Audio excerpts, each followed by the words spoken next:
Problem number 19. Let capital Z be the part of the graph of Z is 2 minus square root of x squared plus y squared, lying above the xy plane r cubed. Find the surface area. So this is going to be, let's say, 16.4 problem, the scalar surface integrals. So Z is 2 minus square root of x squared plus y squared. And it lies above the xy plane, so we want Z should be greater than or equal to 0. It looks something like, maybe not quite a paraboloid, but something like that gets us close to the truth. Okay, so this is going to be, it's pretty clear that this is a graph of a function. We're handed the graph of the function right here, 2 minus square root of x squared plus y squared. So g of xy is x, y, and 2 minus square root of x squared plus y squared. Our normal vector is, of course, minus the the x partial derivative of this, negative y partial derivative of this, and 1. So in this case, the x partial derivative is going to be, so minus times minus 2x over square root of x squared plus y squared. I'm taking the times 1/2. So what's going on here? Let's just rewrite this as g of xy is 2 minus x squared plus y squared to the 1/2. So this minus is that minus is that minus. So x squared plus y squared to the 1/2, the derivative of that x squared plus y squared minus 1/2 multiplied by 1/2, and chain rule says multiply by the derivative of this, of x squared, which is 2x. Similarly, the y partial derivative minus 2y times 1/2 divided by square root of x squared plus y squared, and 1. So this simplifies down a little bit. Those minus signs cancel, the 2 and the 1/2 cancel, x over square root of x squared plus y squared, y over square root of x squared plus y squared, and 1. Okay, so here is our normal vector. It looks like a mess to work with, but fortunately, finding a surface area is a scalar surface integral, so we don't care about the normal vector itself, we only care about the magnitude of the normal vector. So what we have to do now is the magnitude of the normal vector is the square root of this entire thing squared plus that entire thing squared plus 1 squared. And so we end up with x squared over x squared plus y squared over x squared plus y squared plus 1. And hey, look, x squared, we can combine this common denominator, we get x squared plus y squared over x squared plus y squared. And so our answer ends up as square root of 1 plus 1 is square root 2. Okay, so that is our magnitude of our normal vector. So we know we have to throw in the magnitude of our normal vector into when we write down our set up our integral. And not only that, but we are integrating, so surface area means the integrand that we should have, the function we're integrating is the constant function 1. So we're integrating 1 times, this will always be the case. So this is because we're doing surface area times there is our magnitude of the normal vector. And so the only thing that's left for us to do is to write down what are the bounds here. And so we see that our bounds are, we want z is 2 minus square root x squared plus y squared, we want that to be non-negative. We want 2 minus square root of x squared plus y squared to be greater than or equal to 0. We want square root of x squared plus y squared to be less than or equal to 2. We want x squared plus y squared to be less than or equal to 4.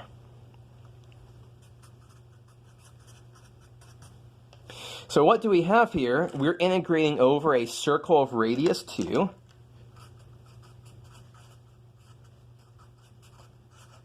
And so what we have to do here is we're integrating a constant over a circle of radius 2.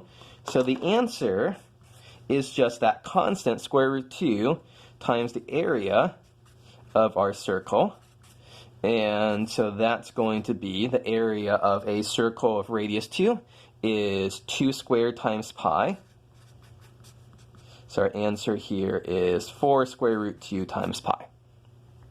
So let's just quickly recap some features of this problem. That's our final answer here. So graph of a function. So we use this normal vector formula here to crunch it out.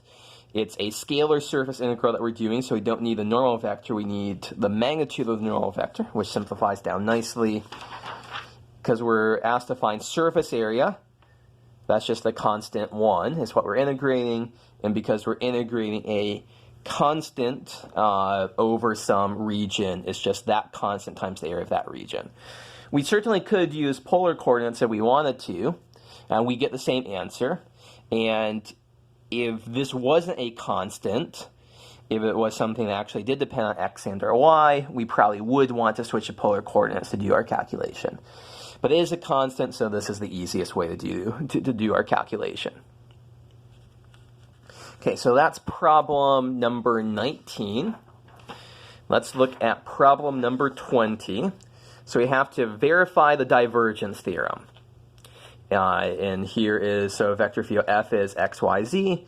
S is the unit sphere. So verify the divergence theorem. So that means we actually do have to calculate out both sides of the divergence theorem statement and see that we get the same thing. So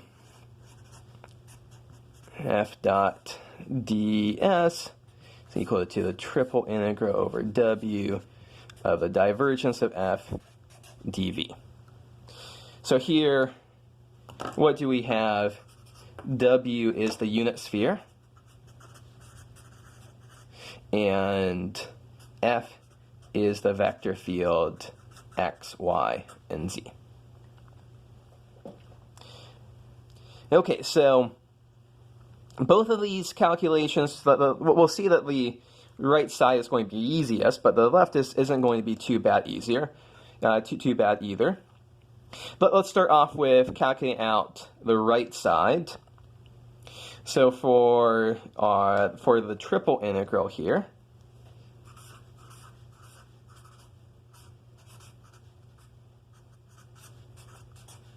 we see that we need to calculate out what is the divergence of f.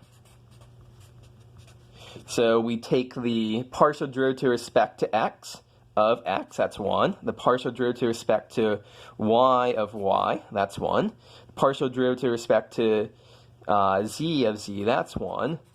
And so our integrand here is 3. And so the triple integral we have to do is that we're just integrating a constant 3 over this 3-dimensional region. And so because we're integrating a constant, this is really, really easy for us. It's going to be that constant times the volume of W.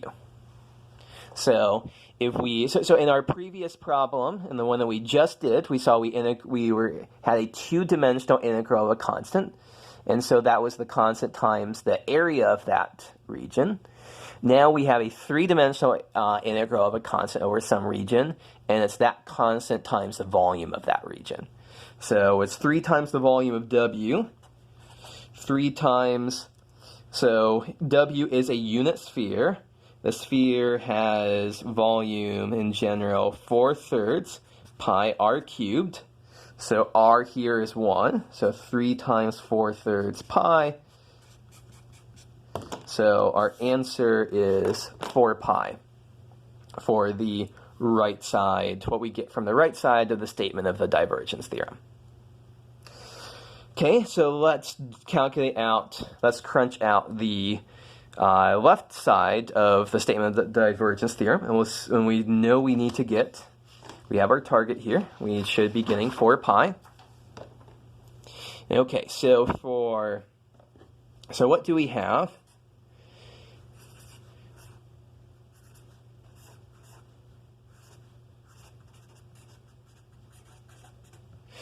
Okay, so this is a sphere, so we know what our parametrization is going to be. We're parametrizing the surface of a sphere. So here is our parametrization. It's radius 1, so all of the places where we have capital R's, we just put 1s. So cosine theta sine phi, sine theta sine phi, and cosine phi. Furthermore, we know what our normal vector is. It's going to be sine phi times this written as a vector, cosine theta sine phi, sine theta sine phi, and cosine phi. And then F was, as you recall, x, comma, y, comma, z. So F of g of theta and phi is just basically write this as a vector.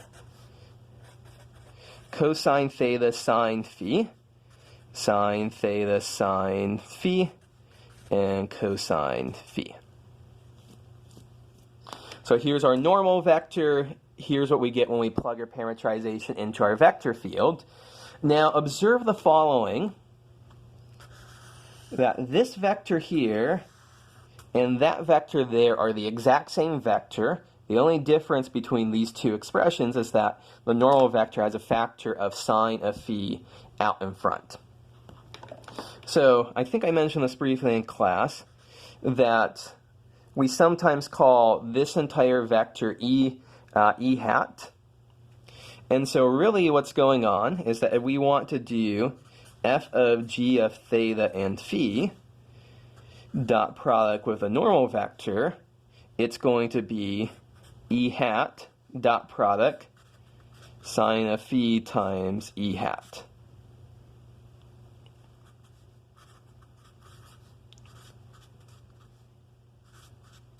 And the point of doing this is that this e hat is a unit vector. It means it has magnitude 1.